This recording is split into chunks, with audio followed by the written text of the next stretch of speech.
Buenas noches, soy el estudiante Hilario Méndez Yimpe. Caso del grupo 2. Clemente Jaime Yoshiyama Tanaka interpuso un recurso de agravio constitucional, habeas corpus. La controversia principal en la sentencia 341/2022 del Tribunal Constitucional del Perú, caso Yoshiyama Tanaka, gira en torno a la constitucionalidad de la prisión preventiva impuesta al imputado, en el contexto de un proceso penal por delito vinculado al financiamiento político ilícito y a su compatibilidad con los derechos fundamentales reconocidos en la Constitución y en los tratados internacionales de los derechos humanos. Durante la etapa posterior del proceso habeas corpus presentado en favor del señor Clemente Jaime Yoshiyama Tanaka, se pusieron sobre la mesa los argumentos iniciales que delinearon el conflicto jurídico entre la defensa del imputado y el Estado. Por otro lado, los abogados de Yoshiyama sostuvieron que su derecho a la libertad personal fue vulnerado, ya que la prisión preventiva, que debía aplicarse solo en casos excepcionales, fue impuesta sin la justificación clara ni específica sobre el riesgo procesal que él representaba. Además, señalaron que las resoluciones judiciales que ordenaron su detención preventiva carecían de una motivación suficiente. Se usaron frases generales sin mostrar pruebas concretas que explicaran por qué era necesario privarlo de su libertad por tanto tiempo. También remarcaron que esta medida afectó el principio de presunción de inocencia, pues Yoshiyama fue tratado como culpable sin haber sido condenado, lo que resultó aún más grave en un contexto de fuerte carga mediática y presión política. Finalmente, denunciaron que no se realizó una revisión periódica de la prisión preventiva, como exige la ley, lo que permitió que la medida se mantuviera en el tiempo sin justificación actualizada.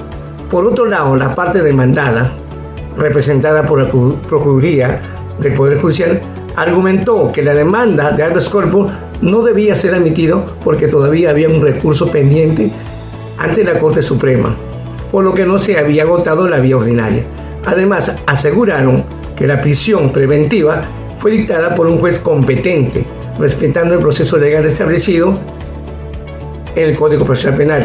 En resumen, mientras la defensa de Yoshiyama puso énfasis en la defensa de los derechos fundamentales y en la falta de sustento real para justificar la prisión preventiva, la parte demandada defendió la legalidad formal del proceso. Esta etapa postulatoria fue clave para definir el verdadero centro del debate, no solo si se sugirió el procedimiento correctamente, sino si esta actuación del sistema judicial respetó de fondo los derechos y la garantía que toda persona merece. Buenas noches, Ana Matute, grupo número 2. ¿Qué resolvió el Tribunal Constitucional? Fundamentación de los hechos. El señor Clemente Jaime Yoshiyama Tanaka viene siendo investigado por el delito de lavado de activos grabados según el expediente 299-2017-36/00299-2017 y la resolución número 26 del 3 de enero de 2019. El juzgado ordenó su prisión preventiva por 36 meses, según los argumentos respecto al peligro de fuga, respecto a los graves elementos de convicción y respecto a la prognosis de la pena. El Tribunal Constitucional hace una interpretación de estos tres argumentos, de estos tres requisitos para dictar una prisión preventiva debidamente motivados y previstos en el artículo 139, artículo 242 del Código Procesal Penal, que han identificado los hechos que subsumen a cada uno de los requisitos el artículo 139, inciso 5 de la Constitución Política del Perú. El derecho a probar y garantías procesales, el control constitucional sobre la motivación judicial en el artículo 200.4 del Código Civil. En la segunda instancia, la demanda de habeas corpus fue presentada contra los jueces de la segunda sala de apelación nacional. El objetivo era declarar nula la resolución número 26 del 3 de enero de 2019 que había confirmado la prisión preventiva por 26 meses por el proceso de lavado de activos agravados. En primera instancia, el séptimo juzgado penal de San Juan de Lurigancho declaró improcedente. La segunda instancia de Sala Superior Penal de Lima confirmó esta decisión. Fundada la segunda instancia, el recurso de casación pendiente, dando que en el momento de resolver el recurso de casación contra la resolución número 26, esta se encontraba aún en trámite. anuncia ausencia de vulneración que manifiesta una valoración crítica del fallo de la segunda instancia y en conclusión sobre la segunda instancia de la Sala Superior de Lima optó por una interpretación procesal estricta y dio prioridad al principio de subsidiariedad de habeas corpus. Este criterio no analizó si existía una afectación sustancial de derechos fundamentales. El Tribunal Constitucional lo declaró fundada en parte la demanda. En resumen, el tribunal estableció que la actuación de la segunda instancia fue insuficiente y vulneró los derechos fundamentales, resaltando que este tipo de decisiones cumplen estrictamente con los principios del debido proceso, como la prisión preventiva. Nosotros como grupo consideramos que este análisis de la segunda instancia revela un enfoque formalista y restrictivo por parte de la Sala Superior, que priorizó los aspectos procesales como la falta de firmeza de la resolución y la vigencia del recurso de casación y una posible vulneración de los derechos fundamentales. El desarrollo de este presente caso, el Tribunal Constitucional declara infundada, nos enseña el nivel de estándares y criterios establecidos en la lucha contra la corrupción. El Tribunal Constitucional exhorta a los jueces a una preparatoria, a tener un buen criterio y un buen análisis al momento de resolver. Como investigado, observamos que el delito de la corrupción es un mal que nos aqueja profundamente a la sociedad peruana. Muchas gracias. Muchas profesora, continuando con la exposición, vamos a ver las conclusiones. La sentencia del Tribunal Constitucional del Perú del expediente 3248-2019 referida al habeas corpus presentado a favor del señor Clemente Jaime Yoshiyama Tanaka permite arribar a las siguientes conclusiones. 1. Se concluye que en este caso se vulneraron los derechos fundamentales con el debido proceso, la debida motivación y las resoluciones judiciales y presunción de inocencia.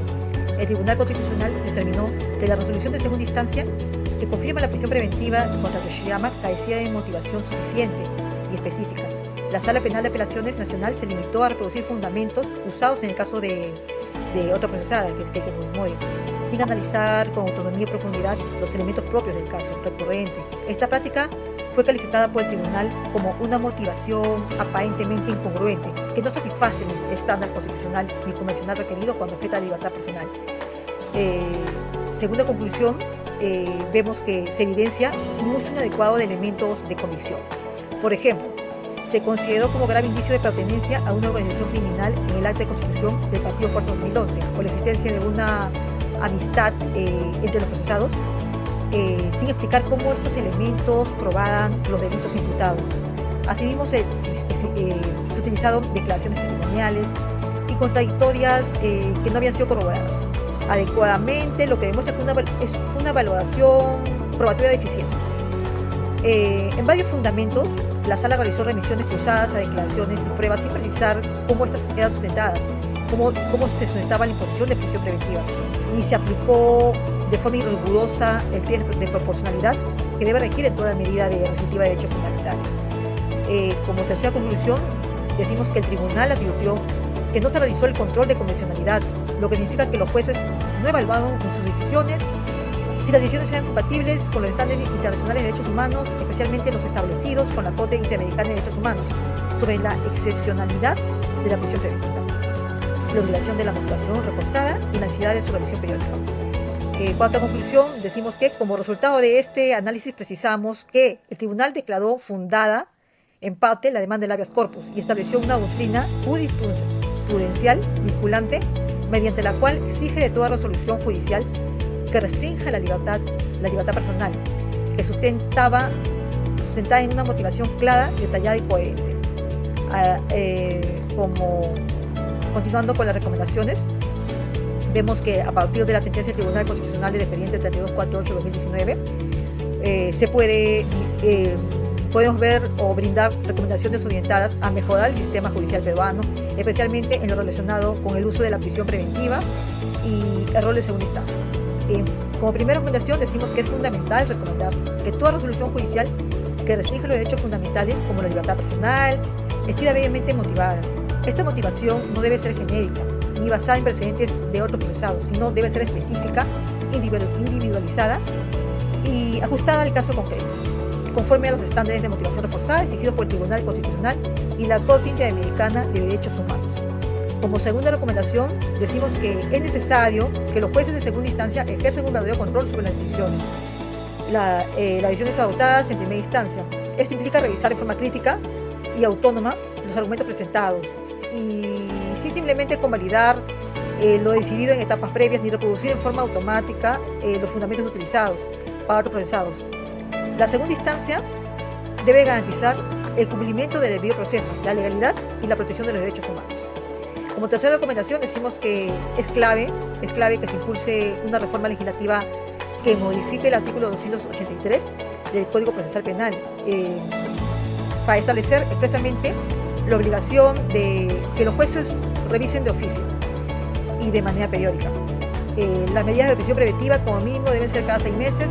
Esta medida busca asegurar que la privación de la libertad no se mantenga por inercia ni se convierta en una sanción anticipada, lo cual está prohibido en la Constitución por los tratados internacionales suscritos en el Perú. Como cuarta recomendación, decimos que finalmente es indispensable promover una cultura judicial que valore y priorice la presunción de inocencia, evitando el uso excesivo o indebido de la prisión preventiva como respuesta automática frente a imputaciones graves. Se debe fomentar alternativas menos lesivas, como comparecencia, con restricciones de arresto domiciliario, cuando las circunstancias del caso lo permitan, y no exista de esta forma un peligro real para el proceso penal. Muchas gracias.